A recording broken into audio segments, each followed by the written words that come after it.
My Lords, it's my privilege to move the debate this evening, and in doing so I declare an interest in that I started the all-party parliamentary group for Sri Lanka in 1975 and had the privilege 4 years ago of being made its honorary president. This, in a sense, this evening is almost an auspicious day in Sri Lankan terms. Yesterday was the 71st anniversary of the independence of Sri Lanka, so it's no young nation. Indeed, it's a very senior nation, and in democratic terms, it is looked upon as the leading democracy in that part of the world, with regular elections, governments changing here and there, and so far, thankfully, no sign of any dictator. The reason for this evening's debate is very straightforward. I thought about 6 months ago and realised that the UN motions on Sri Lanka will be reviewed in March 19, that's next month, by the UNHRC in Geneva, and I decided to initiate a debate. It is, after all, nearly 4 years since those resolutions were passed, being originally removed by the USA and the UK and co-sponsored by the government of Sri Lanka, who welcomed help along the way. There are two resolutions. Firstly, one adopted in September 2015, and another in March 2017. And the key point about these resolutions is where they were for promoting reconciliation, accountability, and human rights in Sri Lanka.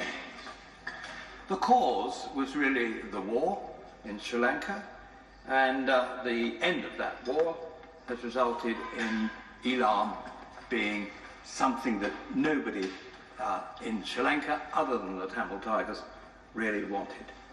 And certainly it's not wanted today, and it's not wanted by India. But unfortunately, the UN had a report, the Darusman report, that indicated that 40,000 civilians have been killed. I've done a great deal of research. 3 years ago, now nearly, I did a Freedom of Information Act and secured the publication of Colonel Gash's dispatches to the United Kingdom. 40 pages here, some pages with total redactions on them. I just quote from one particular one this evening, and that is the dispatch of the 16th of February 2009, and this is about 400 IDPs being transferred from the fighting area to Trincomalee, and he writes, and I quote, "The operation was efficient and effective, but most importantly was carried out with compassion, respect and concern. I'm entirely certain that this was genuine. My presence was not planned and was based on a sudden opportunity." Well, there are many more references in those dispatches to the fact that there never was a policy of killing civilians by the Sri Lankan government. I have one other reference that I think is useful, which comes from the University Teachers for Human Rights. That is essentially a Tamil organisation. And I quote again, "From what happened, we cannot say that the purpose of bombing or shelling by the government forces was to kill civilians. Ground troops took great care not to harm civilians." There are a host of other references, and they went on to say, "Soldiers who entered no-fire zone on the 19th of April and again on the 9th and 15th of May acted with considerable credit when they reached the civilians. They took risks to protect them and help the elderly who could not walk. Those who escaped have readily acknowledged this." So again, that proves that area. Interestingly, of course, the USA have now withdrawn from being a sponsor. My personal guess, and indeed after some inquiries, is that the US government now assesses that the Sri Lankan government has done a huge amount to meet the UN requirements, so it really sees very little purpose in prolonging what is in effect almost a policing surveillance of the action of another sovereign state, now 71 years old. Nevertheless, I think it's right to evaluate what has happened over the last 4 years. And I say and pay tribute to Her Majesty Government for some of the help they have given, particularly in the reconciliation process through its Conflict, Security and Stabilisation Fund. Also, Halo Trust, I think they've done a wonderful job. I've personally been out to the demining on 2 occasions and seen this very careful work of a Sri Lankan individual having to deal with 1 square metre a day. Very dangerous work, done beautifully. So I say thank you to all those involved, and look forward to the day of 2020 when those million plus mines are removed. The UK has also assisted in setting up the Office of Missing Persons. Now, as I reflect on the work that I've done, I notice really that there seems to be more and more missing persons reappearing. I've just received notification 3 weeks ago of a well-known Tamil activist appearing in the middle of France, complete with wife and children. I believe that this is not terribly unusual, but it's quite some time since the war ended, and these people are still reappearing. The Sri Lankan government have also set up the Office of Reparations. That's useful and doing good work.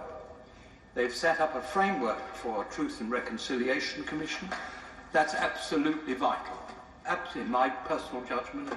But it does mean that all those who are involved have to be prepared to come and give evidence. That means those LTTE who've disappeared to Canada and to the USA or to Australia, they've got to be subpoenaed to attend. Otherwise it will be totally one-sided. And also, even in the UK, we still have people like Mrs. Balasingham, who was a real activist for the LTTE in the recruitment of child soldiers. So the judges on that particular front, I understand why the Sri Lankan government believes that they should be their judges. I think they're right. If nothing else, the argument recently in the Supreme Court indicated that the Supreme Court does rule supreme in Sri Lanka, whatever the politicians might think otherwise. There's a new Counter-Terrorism Act on the way. 90% of the land that was requisitioned during the war has now been returned to their original citizens. 880,000 displaced persons have been resettled. That's a huge achievement for any yardstick, for any country. 12,000 former LTT cadre have been rehabilitated and integrated back into society. And I've met some of them, and they're most grateful for what was done for them. And in reality, in my judgment, Sri Lanka has taken positive steps on the 4 pillars of transitional justice, truth, reconciliation, and accountability, and guarantees of non-recurrence, which must be taken into account by the Human Rights Council.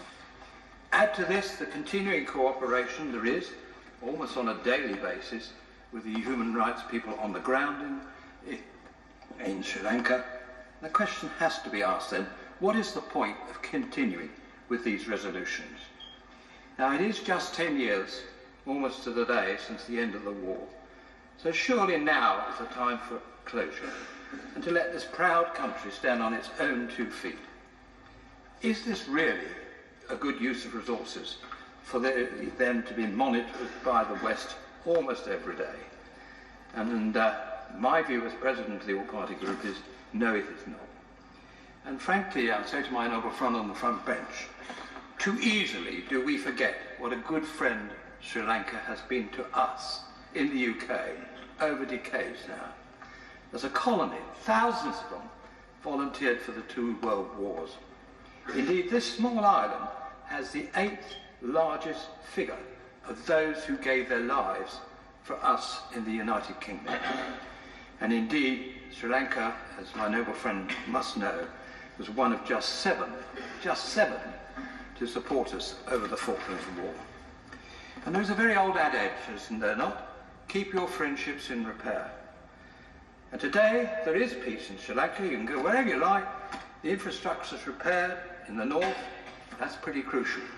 The trains run on time in the north. They don't run on times on the Peterborough line. I can tell you that much today. So, finally, I just say, the final proof to me is the normality of life there. 254,176 visitors went from the UK to Sri Lanka last year, up 20%. They voted with their own money and their own feet. I submit Her Majesty's government should do the same in Geneva. Recognise the good, genuine work done, show some leadership, and bring closure to the UN resolution. And in doing so, make it quite clear that there were not 40,000 civilians killed. And I will give all the evidence I've got, if it helps my noble friend on the front bench, so that he can be totally convinced that that is indeed the case.